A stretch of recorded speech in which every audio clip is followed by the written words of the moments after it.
Ah, qu'est-ce que ça fait du bien de se retrouver. Ah ben là, on n'est plus confiné, on est déconfiné complètement. Le retour à la vie. C'est le retour à la vie. Bon, voilà, TV5 Monde est heureux de se retrouver comme ça. Et ben, on espère que tout ça est derrière nous. Hein. Devinez qui est derrière le masque là. Qui se cache derrière ce masque. Alors, on a d'abord un décor derrière, c'est Paris.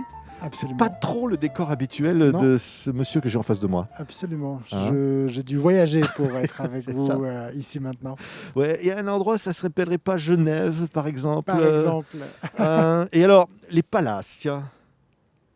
les palaces, qu'est-ce que ça évoque Ça évoque plein de Peut-être trucs. la chambre Moi, je vous 622. propose un truc, cher monsieur, c'est de vous dévoiler, vous déconfiner parce que là, on est à la bonne distance. On est à la bonne distance. Hop là. Plaisir, Patrick. Et voici Joël voilà. Dicker. Merci de me recevoir. C'est Joël Dicker avec un mystère. L'énigme de la Une chambre énigme. 622. Mais comment se fait-il? Alors, ça veut dire que cette fameuse chambre 622 dans ce palace de Verdier, en réalité, elle n'existe pas. Et pour Non. cause. Non, alors Hein le palace n'existe pas. Dans le roman, il existe, mais je voulais le préciser. Parce que des gens déjà m'ont dit mais il est où ce palace? Je le cherche, j'essaie de l'appeler, j'ai regardé sur internet. Ne cherchez pas, c'est un roman, c'est une fiction. Mais dans l'histoire, un écrivain décide d'aller prendre quelques vacances et Il se s'appellerait rend- pas Joël, cet Il écrivain? s'appellerait peut-être Joël de Ah oui, Genève. ça tomberait bien. Il se rend à Genève et il se rend à Verbier et il est installé dans sa chambre, la chambre 623. Et en arrivant au 6e étage où se trouve cette chambre, il voit défiler dans le couloir les portes et il voit 620, 621, 621 bis, 623. Ah ouais. Et il Qu'est-ce se qu'il y a entre la demande pourquoi il n'y a pas de bis et- 622. ouais. Alors il C'est- commence à enquêter un peu et il se rend compte que la chambre 622 a été des années auparavant le théâtre d'un meurtre qui n'a jamais été résolu. Et donc l'écrivain va, avec Scarlett, une cliente de l'hôtel, mener l'enquête et découvrir ce qui s'est passé dans la chambre 622. Incroyable, regardez.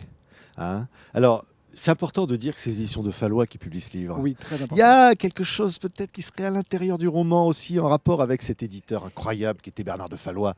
Votre Absolument, éditeur, mon Joël. éditeur. C'est un roman qui a commencé d'ailleurs dans sa conception avec un hommage. Je voulais Ouais. rendre hommage à Bernard. Bernard de Fallois est décédé en janvier 2018. Et j'ai aussitôt eu envie de raconter, d'écrire, de garder le plus vite possible les souvenirs que j'avais avec lui de l'aventure C'est un littéraire. personnage assez incroyable. incroyable, C'était un personnage hein. incroyable. Le plus grand éditeur français des 50 dernières années, qui a édité les plus grands, qui a été le patron des grands groupes éditoriaux, qui a été celui qui a apporté le livre de poche en France. Oui, Les et livres de puis, poche qu'on trouve l'affaire partout. Harry Kébert. C'est Et c'est Bernard de Fallois. lui qui a imposé ce livre, qui est devenu traduit dans le monde entier. Et je lui dois ce Grand prix de succès. l'Académie française, meilleur Et je lui dois ce livre du succès. magazine Lire. Absolument. Bernard de Fallois a été l'artisan du succès de la vérité sur l'affaire Harry Kébert. Il est celui qui est allé taper à toutes les portes, a cru en ce livre, a fait le succès de ce livre. Ouais. vraiment. Et Mais alors, dites-moi, Joël, les gens qui nous écoutent se disent mais qu'est-ce qu'il vient faire là-dedans, votre éditeur, dans cette fameuse chambre? Alors, il n'est pas qui dans la n'existe chambre, il est pas, autour de la mais chambre. Il est autour de ouais. la chambre parce que c'est un roman qui est un roman, donc c'est une fiction qui raconte cette enquête dont je parlais avant, et dans laquelle on va de Verbier à Genève, dans un roman à tiroir et à intrigue. Et autour de ça, l'écrivain, parfois tout d'un coup, passe dans des moments de récit. Donc l'écrivain, qui n'est pas moi de la fiction, devient un peu moi dans des moments de récit où là, je raconte Ouais. vraiment les C'est un jeu vraies de rôle anecdotes. comme ça. Hein. Ça Ouais. passe, oui, c'est se mettre dans l'histoire, quoi. C'est se mettre, Hein. ou c'est arrêter l'histoire de temps en temps. Moi, je le verrais plutôt de l'autre sens, parce que il y a, donc c'est vrai, il y a le narrateur du roman qui s'appelle Joël, qui est un écrivain qui mène cette enquête. Et Il y a puis, un de temps en personnage temps, baroque aussi, il faut quand même en parler. Hein. oui. Euh, non, et puis, mais vous avez raison, mais ce Joël, dans les parties de récit, devient moi. Ouais. J'avais besoin que le narrateur du récit et le narrateur de la fiction aient le même nom, parce que pour la cohérence, pour le lecteur, c'était important. Mais c'est évidemment un personnage de roman dans la partie roman et dans la partie récit. C'est C'est-à-dire que vous devenez un personnage de roman, vous, Joël. Mais je ne sais pas si Hein? je deviens un personnage de roman. C'est-à-dire que qui a le pouvoir dans un roman? C'est le lecteur. Ouais. C'est le lecteur qui décide. Et moi, ça m'a amusé de voir avec La vérité sur l'affaire Harry Kébert, dans lequel il y a un personnage qui s'appelle Marcus Goldman à New York, des lecteurs me dire c'est vous en fait. Marcus, Ouais. c'est vous. Je dis non, moi c'est Joël Dicker à Genève. On écrit toujours Mais- quelque part, on est dedans. On est dedans, Et mais, en même temps, mais- en écrivant aussi, parce que quand vous racontez le processus d'écriture, Joël, Oui. il y a un moment donné, vous êtes porté vous-même dans l'écriture sur cette... Alors évidemment, il y a un suspense, il y a plein de personnages. Signor, je disais, Dargonol, qui est un personnage incroyable. Et tout ça, il y a un triangle amoureux, il y a des banquiers, il y a des affaires et un meurtre. il y a un meurtre. Mais tout ça, c'est le monde du roman, mais qui existe au fond par la force du lecteur.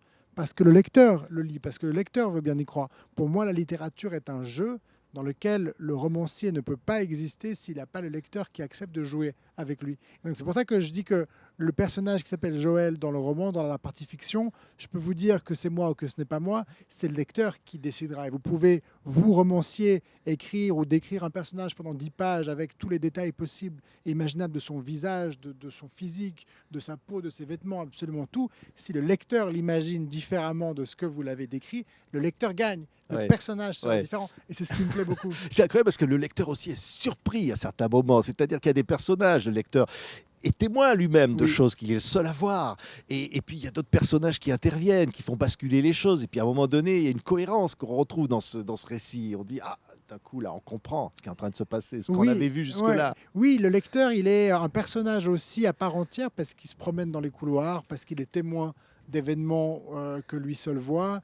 Il est témoin de relations entre les personnages où, au fond, le lecteur devient le confident. Et le lecteur devient même un peu le confident de l'écrivain dont on ne sait plus très bien à quel niveau il se place. Et donc j'avais aussi, à travers ce roman, à travers cette fiction, vraiment envie de rendre hommage à la littérature, à ce qui m'appelle dans la littérature. C'est avant tout le plaisir d'une histoire, d'une aventure, un plaisir de lecteur, et puis de pouvoir rendre hommage aussi aux grands écrivains qui m'ont marqué, qui m'ont donné envie d'écrire moi aussi.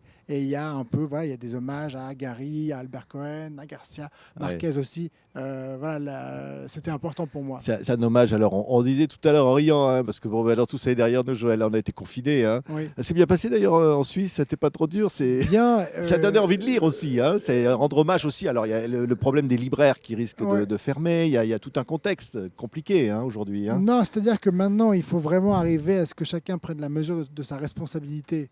Et le confinement passé, des gens ont passé des périodes très difficiles économiquement, des gens qui ont des magasins qui n'ont pas ouvert pendant 2 mois, qui ont des trésoreries qui sont dans un état catastrophique, sans parler de la détresse sociale de certains qui ont été enfermés dans des petits appartements avec parfois de la violence au sein du couple. Donc ça reste quelque chose que le confinement, qu'on a été touché ou pas d'une façon ou d'une autre, ça reste, je trouve, une expérience très difficile de se rendre compte à quel point les gens sont très touchés. Et maintenant, notre responsabilité à nous, c'est le plus possible d'aller dans les magasins, Ouais. aller dans les librairies, aller faire cet acte, Refaire vivre tout refaire ça. vivre tout Donner ça. Et envie ça, d'évasion aussi. mais parce que, oui, il faut, et ça c'est vraiment... on voyage c'est- dans les livres. On voyage dans les livres et la littérature, c'est vraiment aussi une rencontre avec soi et un moment avec soi. Et c'est un exercice qui est, je crois, extrêmement important aussi pour arriver à se connecter avec soi-même dans un monde où on est tellement occupé à être sur Internet et sur Instagram et sur Facebook et à se montrer et à faire des photos et à être au fond jamais en connexion avec soi. On est Ouais. à la recherche des autres. Mais à pas se une montrer star. dans- Parce que je veux dire, j'ai lu partout. Alors j'ai même lu, c'est le Roger Federer de la littérature. J'ai lu Joël Dicker. Hein, j'ai vu ça. Dire, pas de star, quoi. C'est rester proche du lecteur. Mais il faut- Malgré, même si vous vendez des millions et des millions de livres. Oui, mais parce que c'est indispensable et que de toute façon, je me vois pas du tout autrement que simplement comme un citoyen qui écrit des romans, qui a la chance d'être lu et qui est avide. Je suis avide de pouvoir rencontrer mes lecteurs, échanger. Pour moi, la littérature, c'est quelque chose qui met les gens ensemble.